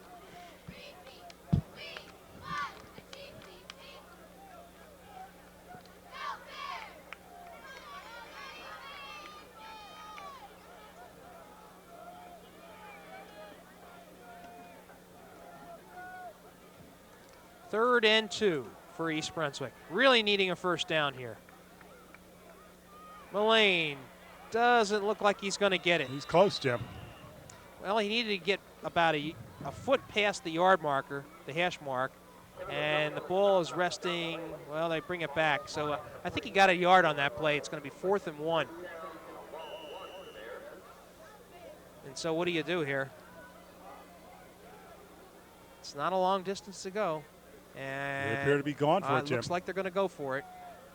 Clock ticks down to under 4 minutes to go in the third quarter.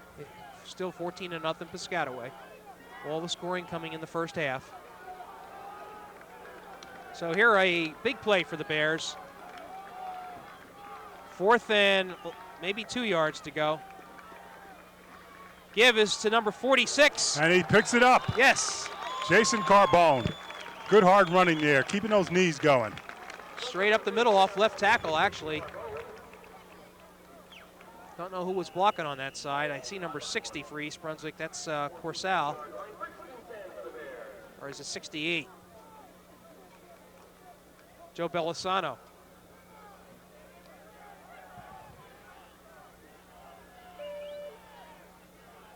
First and 10 for East Brunswick on the Piscataway 43-yard line.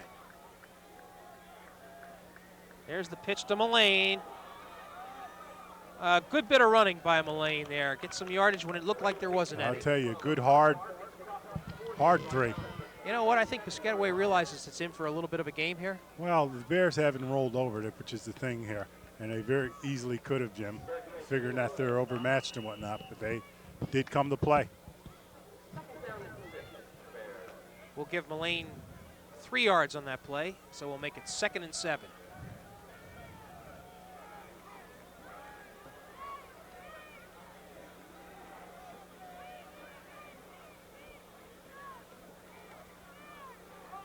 That's Carbone again. And Carbone. And some good blocking there as well. I was going to say, Phil, that was quite a surge surge by the line.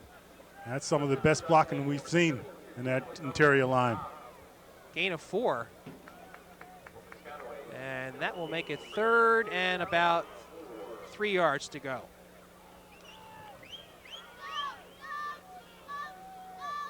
At the very least, East Brunswick is in deep enough in Piscataway territory where they can go for it on 2 downs.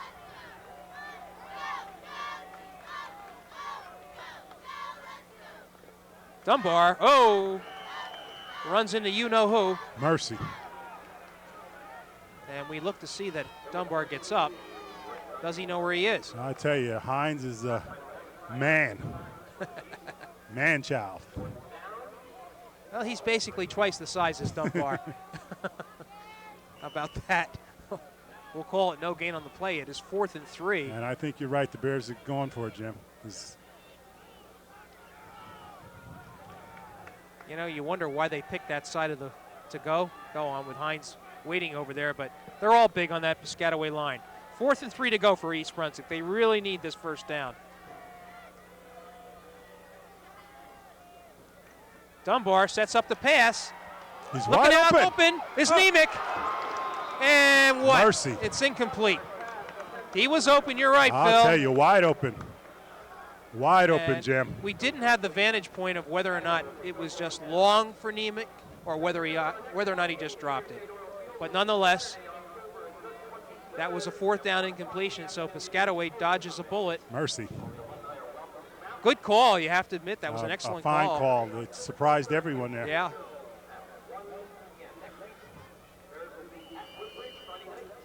Chiefs will now take over 1st and 10. There's 1:11 left in the 3rd quarter. Piscataway holding on to a 14-0 lead. And they really haven't had too many opportunities in this 3rd quarter.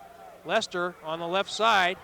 He gets outside and rambles for about the best yardage he's seen in quite a while. Gave up the body there.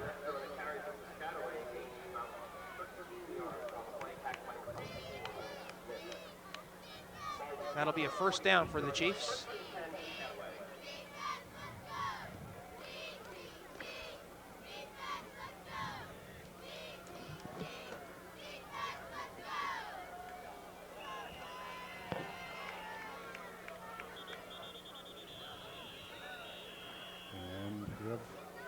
You have an official stopping the clock.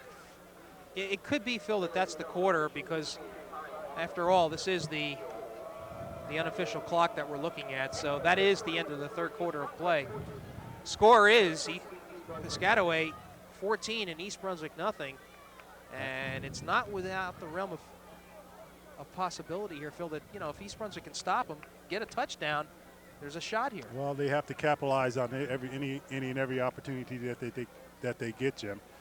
They've come out this 3rd quarter here and certainly have played the Chiefs on even terms. Matter of fact, they might have played a little better up until this point. I think so.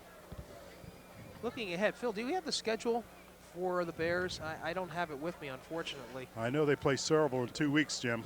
Okay, and their opponent next week, or is it an off week? They're off. Okay. So they have 2 weeks to prepare for Cerebral, and Borden usually likes that, and many times has come up with a big surprise.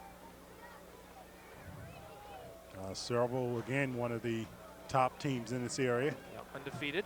Undefeated, not winning big, not winning fancy, but winning. So we are about to begin the 4th quarter.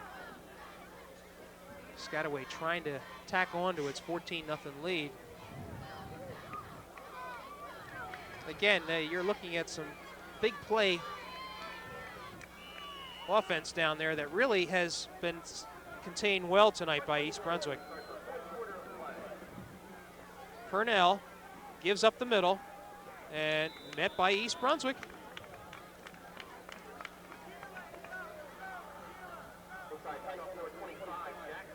Jackson with just about a yard gain.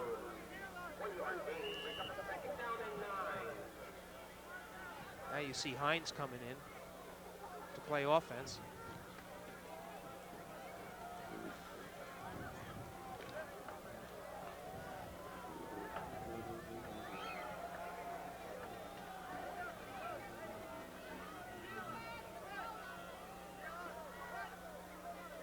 Jackson with a little bit of a dipsy-doodle move there, gets inside for a good yardage. And he's shifty and quick, Jim. Ty Jackson. I tell you, real shifty, real quick. Phil, I guess you're looking at maybe 4 to 5 Division I prospects down there for Piscataway. No doubt about it.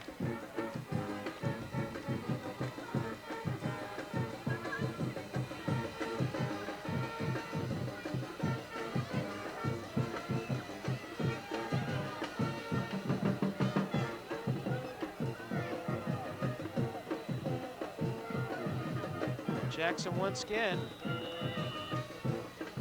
And he gets close to first down yardage. I think he has it.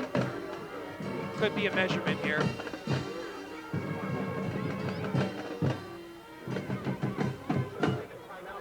And once again, Carbone in on that tackle.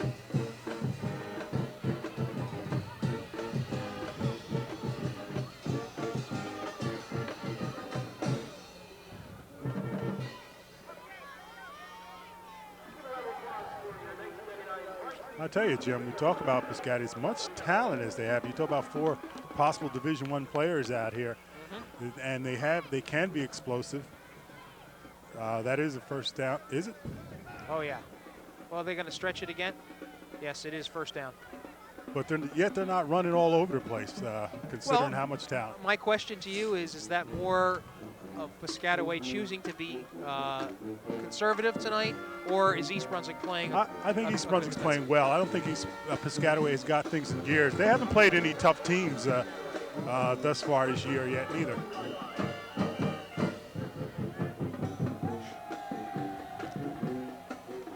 Purnell, Jackson breaks through now. Wow. Good bit of running that time. And that's sort of like the run he had last week when they say he broke 8 tackles on the way to an 82-yard touchdown run. You saw him break 3 or 4 tackles right there. And Jackson wants to come out. He's been running the ball exclusively for the last 4 or 5 times and wants a little bit of a rest.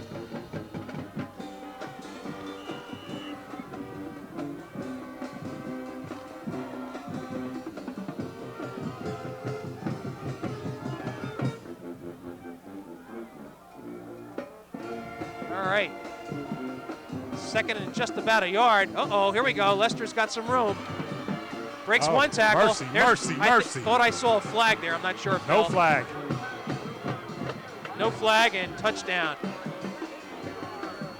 Wow. Just give that guy an opening and he's gone. And that's what I'm talking about. They have the potential to be explosive at any time there, Jim. They sort of hold it in and then, bam, they hit you.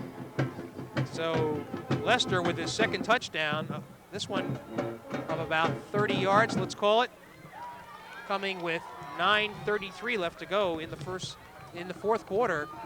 Piscataway extends its lead to 20-0. And Mastro Giovanni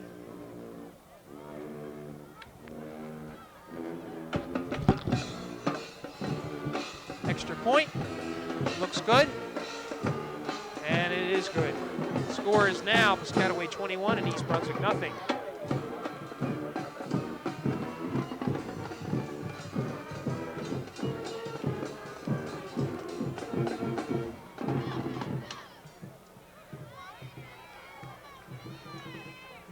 Not much you can say about that play, Phil. Not at all, Jim. Just pure speed. Right.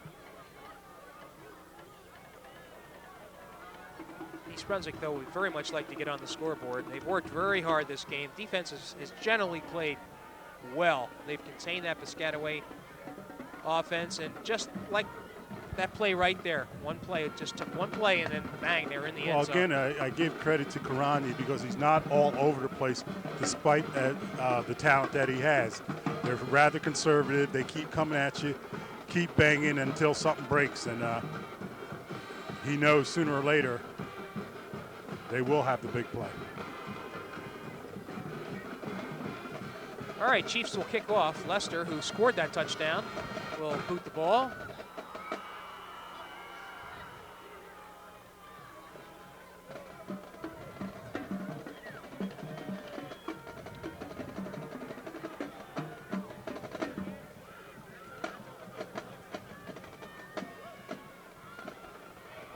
Kick goes to the far side. Boy, that was a whack. He was whacked from the back by his own player, Jim. All right, East Brunswick will take over. Ball is on their own, let's call it 30-yard line. Well, now they mark it on the 27. So it'll be first down on the 27 for East Brunswick.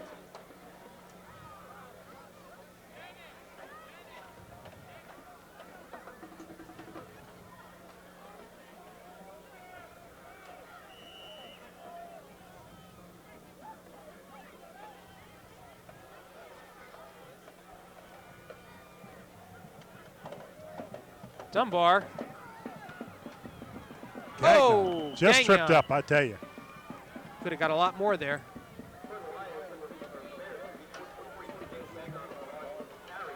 Still in all, he picked up 4 yards. So we'll call it 2nd and 6.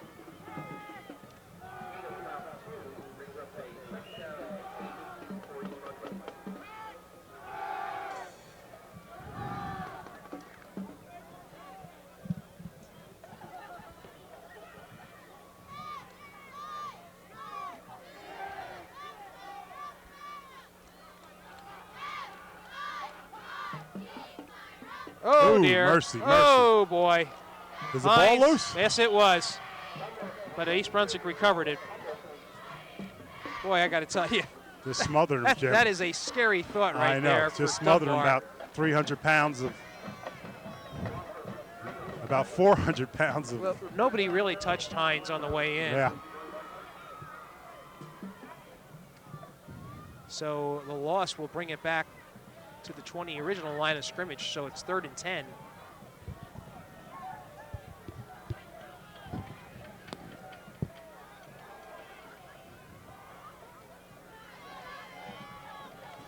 There's that pitch to Mullane. He cuts inside, but he's met this time. And after a modest gain of 2 yards, Mullane is brought down. Gets up rather slowly.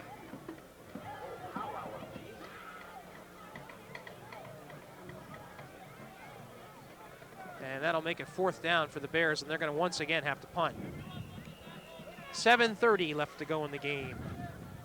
Piscataway 21, East Brunswick nothing.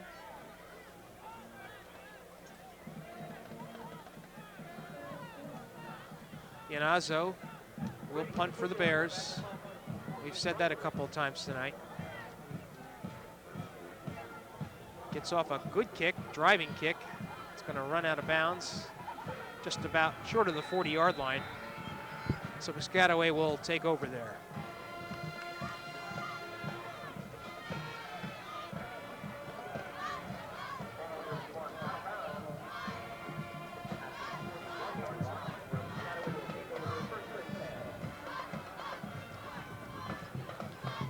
Okay, Jim, the Bears again, the Chiefs again, once again on the offense. And Phil, we talked about the schedule, and we had mentioned that East Brunswick has off next week. That's not true. They will be at Woodbridge, so they will be going to play the Barons next Friday night. Okay, my mistake. There's, oh! That's Jackson looking for a little room, but he's closed in. And he actually loses about a half a yard. That was really a backwards pass. And it was meant to let Jackson do what he can to make yardage, and he really ends up Well, he gets about back to the line of scrimmage. So it'll be 2nd and 10. So we did mention that 2 weeks from tomorrow, it'll be homecoming here at East Brunswick. That'll be on the 23rd as Saraville will come to town. That's 3 weeks from today. Okay, Phil, I understand what it is. Okay, next week, the 8th, it'll be Woodbridge, at Woodbridge, and then the East Brunswick will have that bye week. Right. And they tackle him for a loss, Jim. Cristianazzo.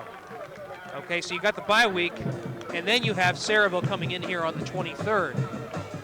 I'll tell you, just when I talked about Joe Caragni not getting fancy, all of a sudden he's doing all sort of trick stuff. They're going backwards. You look at Piscataway, and they have Stevens next week, followed by Old Bridge, Colonia. That'll be a good game against Colonia. Then they will play Saraville and Perth Amboy, and then they have Trenton on the schedule this year. Wow. No, I'll take that back. They've got the Franklin Township on traditional Thanksgiving Day game. Purnell, and he's down. Right, he goes down. Good sequence by the East Brunswick defense. And the defense has been actually pretty tough all day. Uh-oh, it looks like Burnell is coming up. Maybe he twisted his ankle on that play.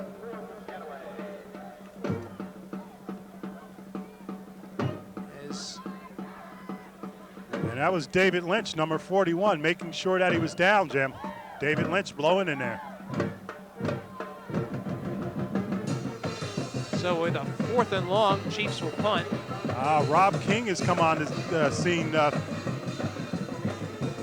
return the punt, Jim. Okay, Lester. All right. And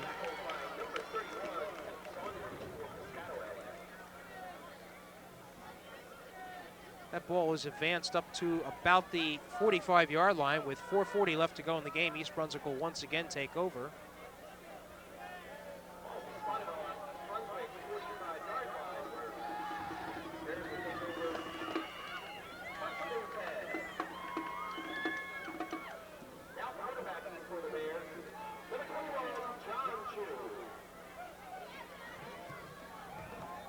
I don't know what that's about. John Chu in for quarterback, Jim. I don't know if Dunbar got hurt or what.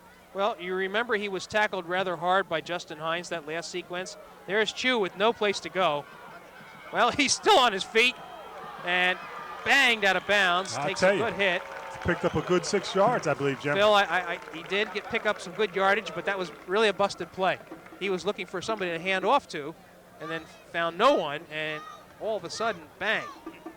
My question to you is John Chu a regular quarterback? Has he had any quarterback experience at all? Well, he was the quarterback they used last week against J.P. Stevens. Okay. So he has some. It may be little, but he has some. I'd say he had a 7-yard gain on that play, so it'll be 2nd and 3.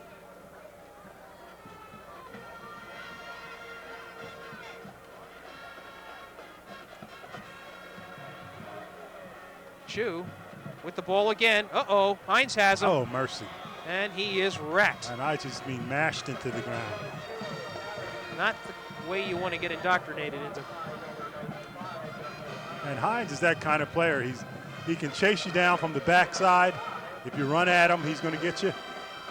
Okay. Thought we had Chu coming off, but actually Gagnon was sent in with a play. So you got 3rd and about 5. All right, we're going to stop the clock for a moment. Let's see what we got. 4-minute warning, actually.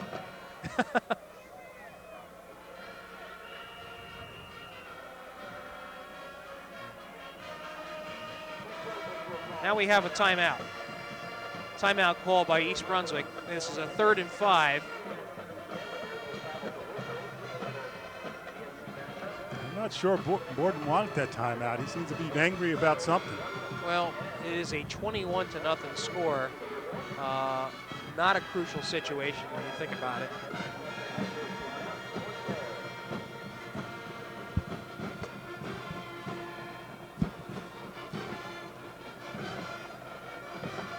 He's barking about something. Well, I hope he's giving instruction. I suppose he's barking about something, but maybe with that barking, giving instruction as well.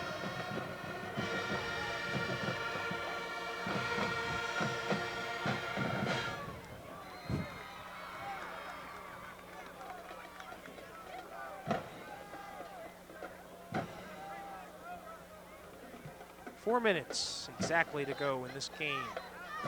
Piscataway 21-0 over East Brunswick. They held a 14-0 halftime lead, and then in the fourth quarter, with just about 9 minutes and 30 seconds to go, Larry Lester 30-yard run, and that extended it to 21-0. That's where we're at. 3rd and 5. Chu tries to give it to Corsell, but doesn't get much out of that. And this Chief defense has only given up 6 points this year, Jim. Right. So, well, I said at the top of the game, I'd like to see the team that's going to score on these guys, because really they have all the parts. A fast, big line that gets in very quickly, and if somebody tries to pass on them, they got that secondary waiting for them.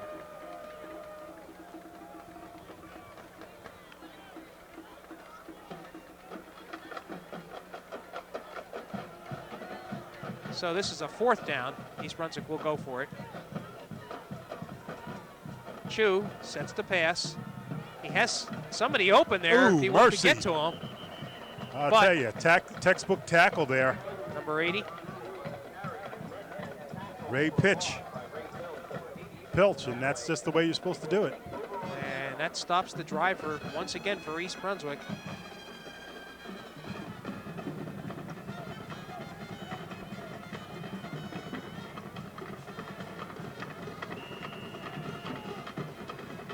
You better believe the Chiefs would like to tack 7 more points on the board here, Jim. Well, we will see. Now, Purnell went out limping the last time, so I believe we have a new quarterback in, number 11. That would be Chris Lim. He is a 5'10", 140-pound sophomore. That place goes nowhere. I'll tell you, good defense there. A little bit of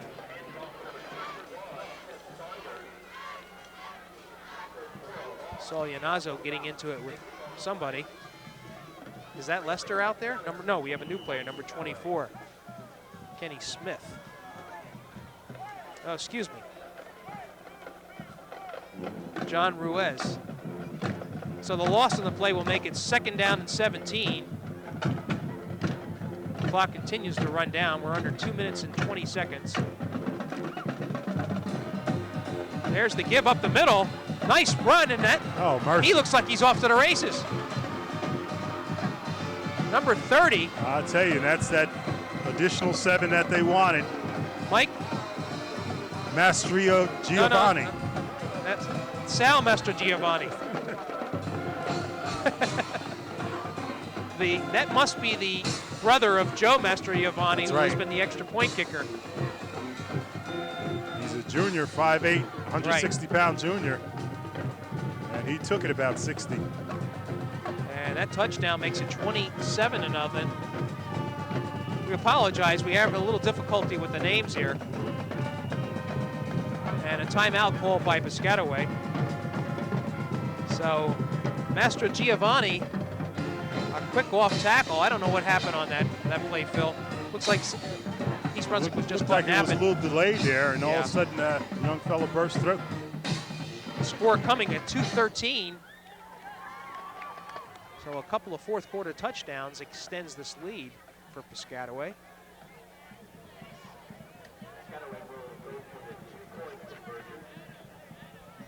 And the quarterback, Joe Mastrogiovanni, will attempt the extra point.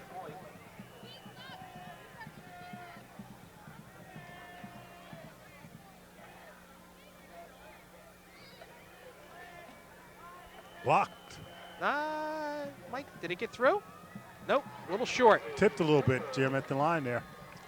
So the score remains Piscataway 27, East Brunswick nothing. Phil, with the score 14-0, well, at the beginning of this fourth quarter, Right. you kind of felt good for East Brunswick Right. that, you know, it kind of represented a good effort on their part. But now you see 27. A little You know, bit different. a little bit different, and you wonder, you know. And then when you see the long runs and so forth Exactly. late in the game, it looks like they were really beaten up and Right. not quite what happened today. But I tell you what, the Bears have an opportunity to avoid a shutout. They have 2 minutes, 13 seconds left, Right. and they may pull out something here, Jim. Well, They want to get on the scoreboard. But you got to bet that Piscataway wants to keep its defensive record intact. They beat Woodbridge 14-0, and then they beat Edison 30-6. The only 6 points that they've given up this year. And this is a team we talked about Group 4, 90, I think 90, 94, 95, and 98. They were in the finals. Joe, that was Master Giovanni on the kickoff, but that was the one that just scored the touchdown. And with the ball, whoops, number 24 for East Brunswick. That's Kenny Lance Smith. And he advances the ball down to the 45-yard line of Piscataway, so East Brunswick indeed will have an opportunity. Unofficial clock says 2 minutes and 1 second left to go in the game.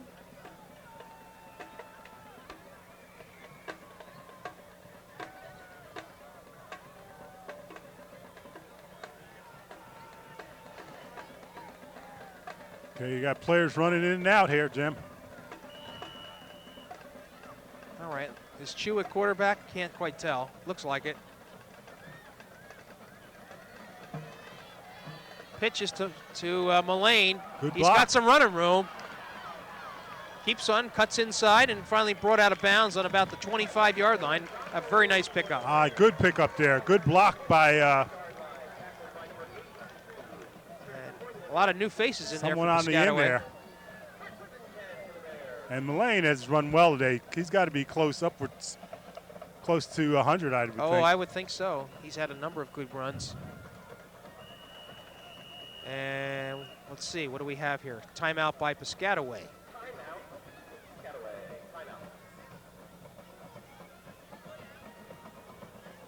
So East Brunswick with a good opportunity to get the ball into the end zone. And as I said before, Jim, they would dearly love to score to avoid the shutout here. They're in field goal range. You think they're going to try a field goal, huh? I think they're going to try to score a touchdown without a doubt. Yeah. I think by all means they'd like to avoid the shutout. Right.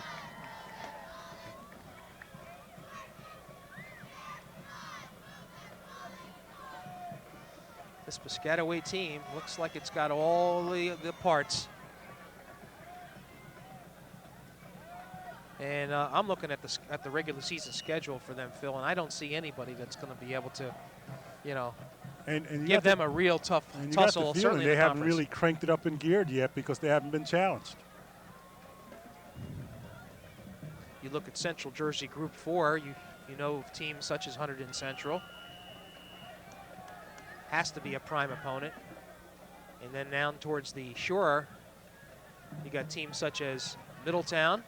Whoops, Chu with a pitch to Mullane. There you got somebody open. Nope. Smith was going to pass it, but he decides to run.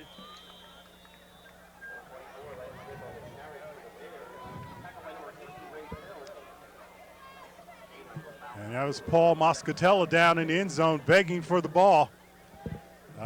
He was open, but Lance Smith had people all over him. Smith gets about 3 to 4 yards on the play. Clock runs with 1:20 left to go.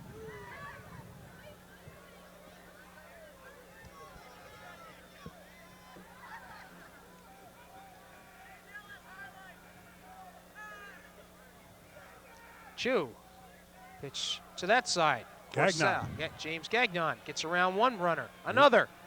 Cuts inside. I'll tell you, nice run by Gagnon. It picked up that first down, Jim, and went out of bounds. On about the 10-yard line, so East Brunswick, with the clock showing exactly a minute to play, will have 4 shots to get into the end zone.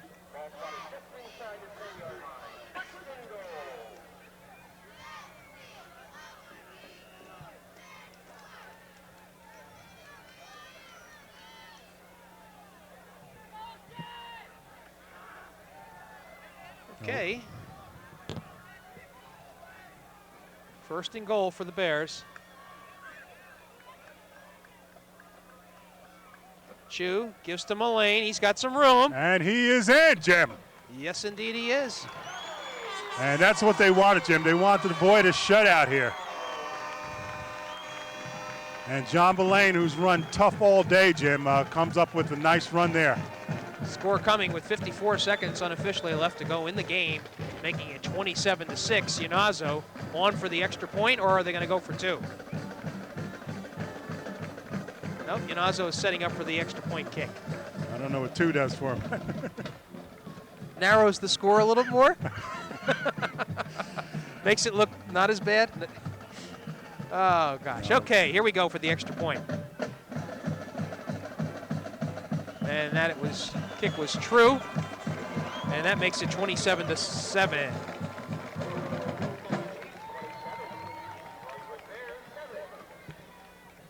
So East Brunswick finally getting on the board. And it may not seem like much, Jim, but that is something sort of to build on and whatnot. You come in against Marty, Piscataway Chief and whatnot. You did play him fairly tough most of the game. They got their scores mostly on the big plays there.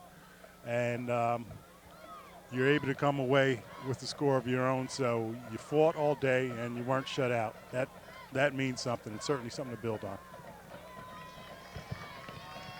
Phil, the type of injuries that East Brunswick has, Hornline in particular, are these the type that they're going to be able to return next week, or is this going to be an extended absence for these guys? Hornline has been I believe, a bad leg. I think it's the ankle and whatnot, very tender ankle, and McCluskey has been shoulder, and so McCluskey's a hitter. And the shoulder, that's all his game there. He's just a physical player. They sorely missed him tonight. And so in Hornline as well, it may be time to look at the wishbone, Jim. I see Bob DeMarco dump the wishbone for the I formation over there, so he can run Barrett as much as you want to. Right. But I come back again for young quarterbacks, inexperienced quarterbacks, and you get banged up a lot. It's tough. Iannazo kicking off. Line drive. Lester. Did he touch it? Looks like the way he's going after it, he touched it, and he returns the ball. Skips out of bounds on about the 22-yard line. So with about 49 seconds showing on the clock, that's how much time we have left. Piscataway ahead by a 27-7 score. There, 4 touchdowns coming on a Lester 15-yard touchdown reception in the first period to make it 7-0, followed by Ty Jackson's 82-yard run in the second quarter, 14-0. That's where we were at halftime. Lester had a 30-yard run to begin the fourth quarter to extend the lead at 21-0, followed by Master Giovanni's 60-yarder run to make it 27-0 with 2:13 left to go, and then East Brunswick responded with Mullane's 10-yard left end run with 54 seconds left, 27-7, that's where we stand.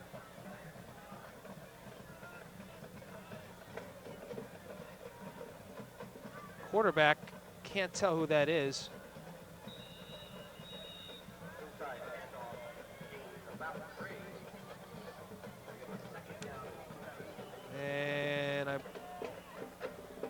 And that is the game. That was the last play of the game. And the final score is Piscataway 27 and East Brunswick 7. Players walk off from both teams. What do you think, Phil? Well, Jim, again, I thought the Bears played it much better than I think a lot of people would have expected them to play, being down so many players and whatnot. They were rather spirited. They were tough. It was good to get that last score there. I think they're not going to meet many teams as tough as Piscataway. And I think they got to regroup.